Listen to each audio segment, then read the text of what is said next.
नागपुर में आवारा श्वान बड़ी समस्या है। बावजूद इसके इनके नियंत्रण को लेकर कोई खास कदम उठाए जाते हुए दिखाई नहीं दे रहे हैं।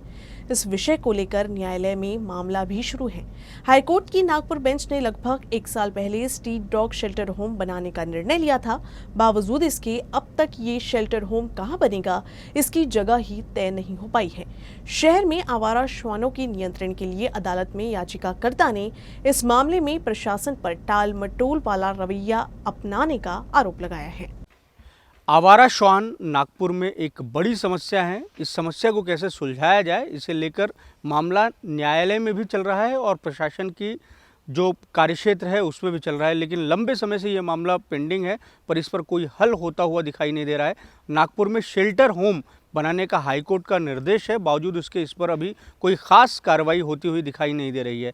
इसी विषय को लेकर हाईकोर्ट में याचिका डालने वाले अनिरुद्ध गुप्ते हमारे साथ हैं। सर का क्या रुख है, हम ये जानने की कोशिश करेंगे। सर ये बताएं, आवारा श्वान की जो समस्या है उसको लेकर आपने हाईकोर्ट में याचिका डाली है, बावजूद उसके कोई न्याय नहीं मिलता हुआ दिखाई दे रहा है, कोई कार्रवाई होती हुई दिखाई नहीं दे रही है, क्यों ऐसा? ऐसा है कि माननीय न्यायालय ने तो इसके बारे में आदेश दे चुका है और इसके पहले भी कई बार ऐसे आदेश हो चुके हैं, परंतु हमारा ये मानना होते जा रहा है और बड़े दुर्भाग्यपूर्ण मुझे ये कहना पड़ रहा है ये कि प्रशासन को इस विषय में हल निकालने की उनकी मानसिकता ही नहीं है। ऐसा ये बड़े दुर्भाग्यपूर्ण विषय है, ये हमको ये कहना पड़ता है। नहीं तो इसमें इसके पहले ही हल निकल चुका रहता। जगह क्यों नहीं बन सकती? इतने बड़े बड़े कार्यक्रम हो रहे हैं, प्रोजेक्ट्स बन रहे हैं। नागपुर महानगर पालिका के क्षेत्र में करोड़ों रुपयों के काम हो रहे हैं, विकास काम हो रहे हैं। ये काम को भी विकास काम जैसा ही सोचते हुए हमने प्राथमिकता पर ये काम करना चाहिए।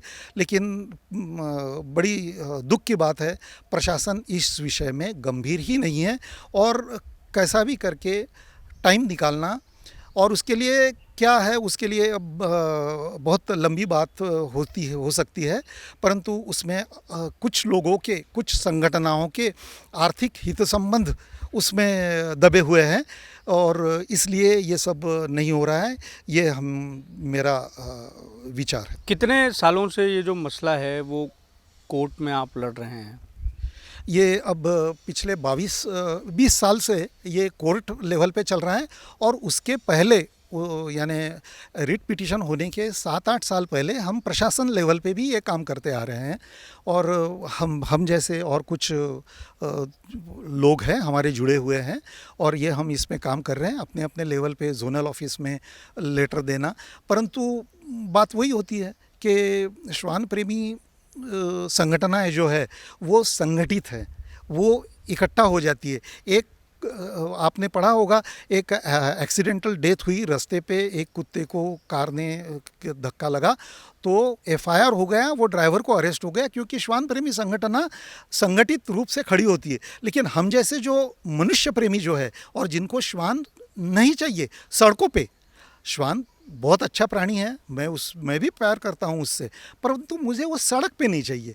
आपको घर पे रखिए आप, हमारा ये कहना है। परंतु मेरे जैसे विचार वाले लोग संगठित नहीं है। ऐसे अलग अलग काम करने वाले बहुत हैं और उसी के कारण संगठन नहीं हो पा रहा। धन्यवाद सर हमसे बात करने के लिए। तो ये थे अनिरुद्ध गुप्ते, जो लंबे समय से लड़ाई लड़ रहे हैं आवारा श्वानों की समस्या को लेकर जो नागपुर शहर में है, और इनका ये स्पष्ट तौर से कहना है कि इस समस्या को सुलझाने में नागपुर महानगर पालिका की ही दिलचस्पी कम है। कैमरामैन दिनेश सातपुते के साथ दिव्येश द्विवेदी, यूएसएन न्यूज़, नागपुर।